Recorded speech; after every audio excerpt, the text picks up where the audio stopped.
जो फेड ने जो ऐलान किए हैं और जो आउटलुक आगे का दिया है, इसको हम थोड़ा विस्तार से समझेंगे और इसी पर बात करने के लिए हमारे साथ एलिमेंट्स प्लेटफॉर्म्स के चेयरमैन और global market expert Ajay Bagga sir जुड़ चुके हैं। बग्गा सर, गुड मॉर्निंग, बहुत स्वागत है। सर, सबसे पहले तो मैं आपका रिएक्शन जानना चाहूंगी।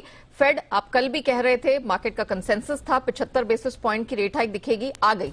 अब जो ऐलान यहां पर पावेल साहब ने किया है, जो आउटलुक दिए हैं, कैसे देखते हैं सर? आपका हम व्यू जानना चाहेंगे। जी नेहा जी, ओवरऑल पॉजिटिव है मार्केट के लिए और मार्केट ने पॉजिटिवली इसको लिया भी कि फाइनली फेड रिएक्ट कर रहा है और कैचअप मोड में है। रेट बढ़ाए हैं इन्होंने तेजी से। दूसरी बात ये थी कि मार्केट को आशंका थी कि 75 बेसिस पॉइंट अगली बारी भी क्या तय है, तो उन्होंने कहा कि पहले डेटा देखेंगे और 50 करना है कि 75, वो इन्फ्लेशन की जैसा का रुख जैसे रहेगा उसी के बेसिस पे करेंगे जुलाई में। अभी गिवन नहीं है, तो इससे थोड़ी राहत मिली।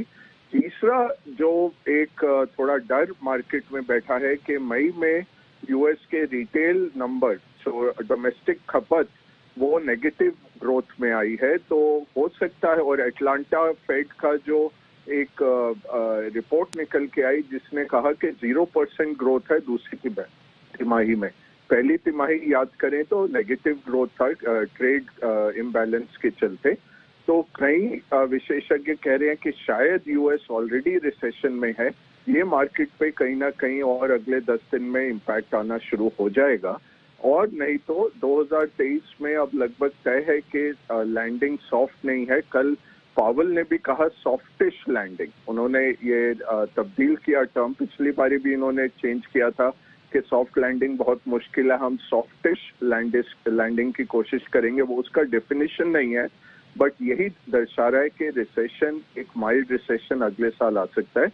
और जैसे मैंने आपको कल कहा था कि अनएम्प्लॉयमेंट का आंकड़ा हम देखेंगे, वो रीडिंग बिटवीन द लाइंस आपको इंडिकेट करेगा रिसेशन आ रहा है कि नहीं। तो वो उन्होंने बढ़ाया 2023 और 24 में अनएम्प्लॉयमेंट बढ़ाया, जिसके चलते आप ये सरमाइज कर सकते हैं कि फेड भी एक्सपेक्ट कर रहा है कि सॉफ्ट लैंडिंग मुश्किल रहेगी और रिसेशन आएगा।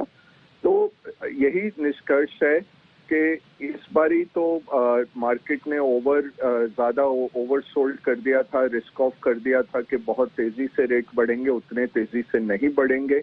बट सॉफ्ट लैंडिंग भी मुश्किल है, रिसेशन की आशंका बनी हुई है, इसके चलते मार्केट्स का बहुत तेजी से बढ़ना मुश्किल है, रिकवरी भी मुश्किल है।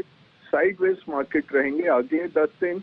30 जून तक क्योंकि एलोकेशन आने हैं इक्विटी के तिमाही के लिए, ऑप्शंस का एक्सपायरी है आज और कल, तो उसमें उसके चलते मार्केट्स में उछाल जरूर है, बट कॉशन अभी भी बरकरार है और बॉटम से मार्केट एटलीस्ट 5 से 6 महीने दूर है।